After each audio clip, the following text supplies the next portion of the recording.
This is Dr. TGV Mallikarjun Rao. Today we are going to discuss about motion in a straight line part 4. In previous video we discussed about kinematic equations. Now we are going to apply these kinematic equations in different situations to describe the motion. First we start with a simple one, that is free fall body. A body is said to be free fall, its initial velocity should be 0.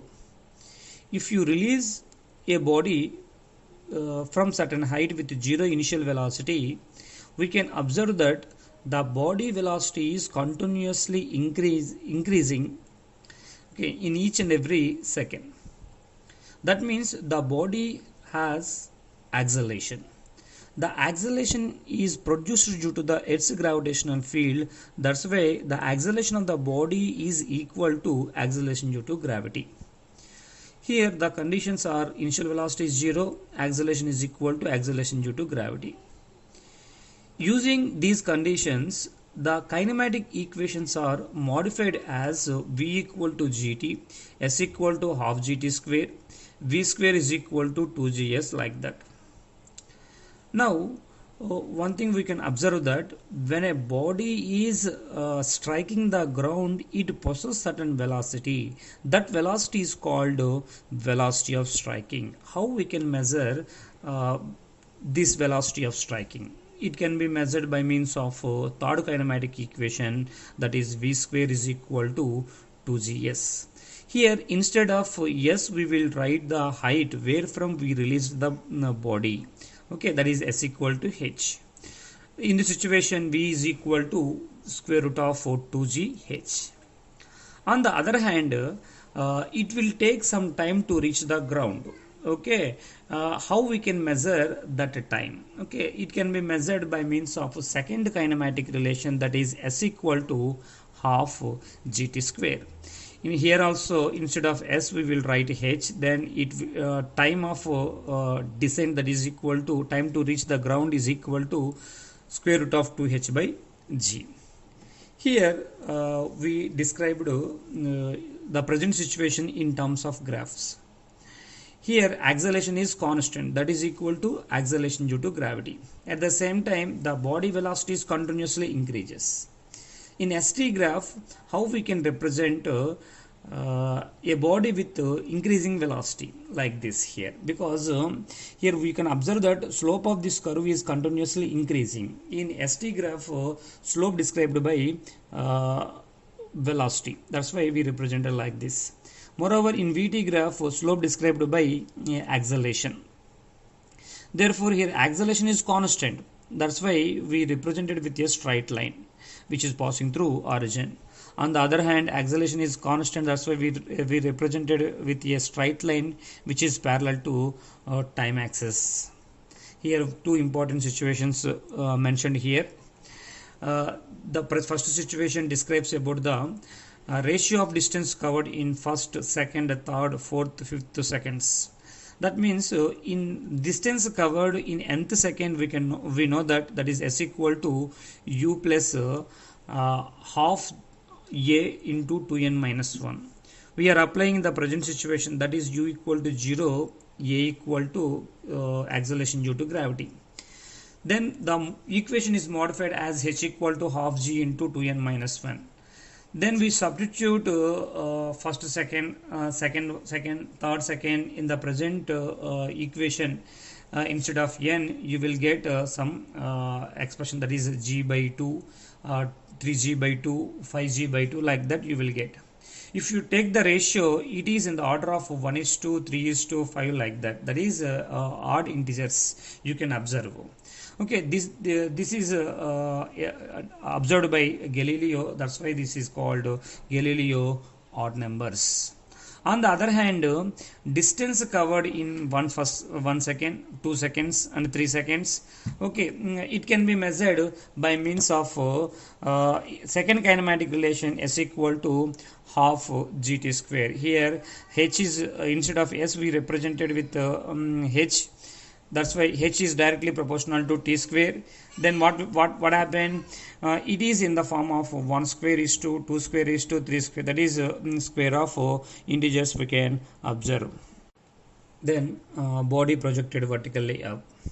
If you project your body vertically up, then what we can observe, the velocity of the body is continuously decreasing. That means the body is in negative acceleration. That's why we represented acceleration of the body as minus g.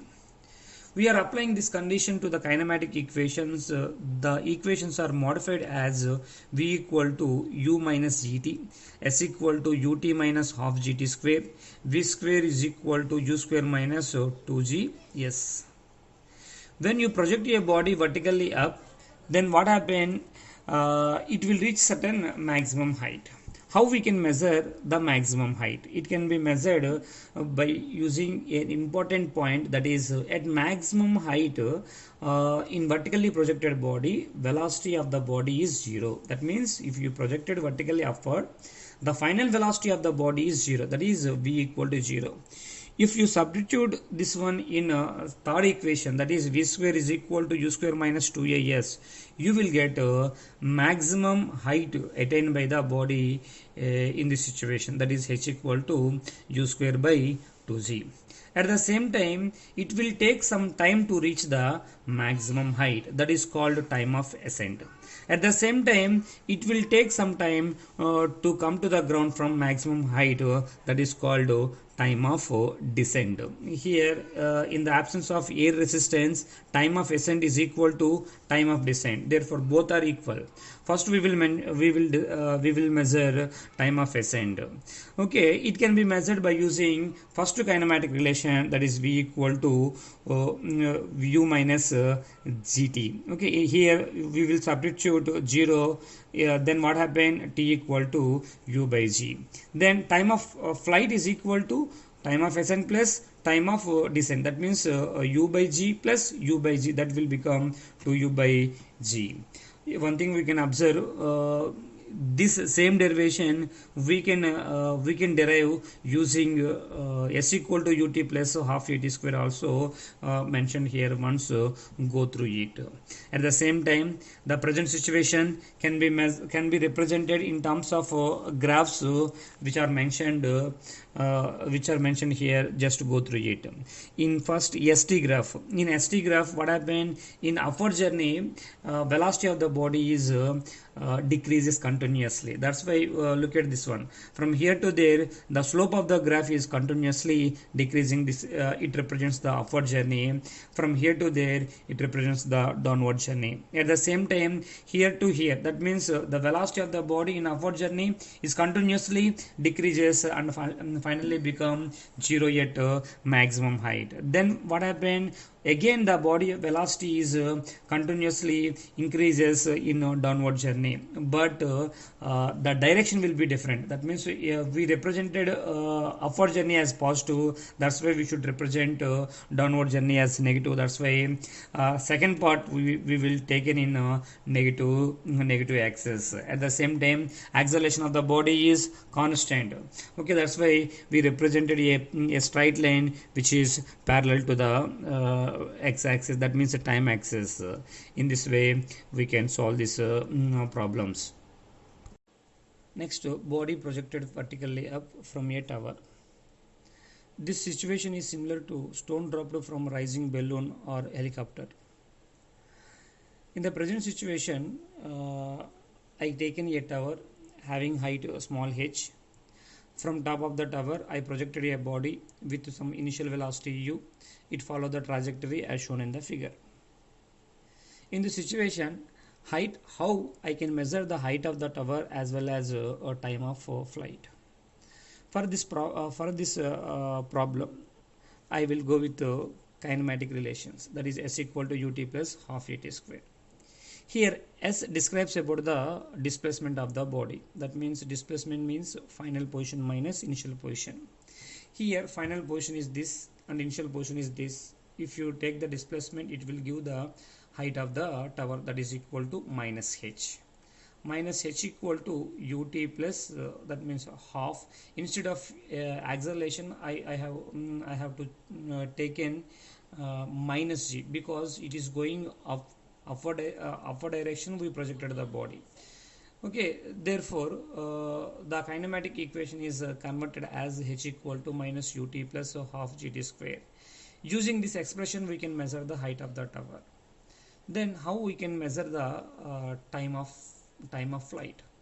Okay, little bit modify these equations, that means we will get like half gt square minus ut minus h equal to 0. Okay, this is seems to be like a quadratic equation, that is ax square plus bx plus c equal to 0. The solution for that quadratic equation is minus b plus or minus square root of b square minus 4ac by 2a.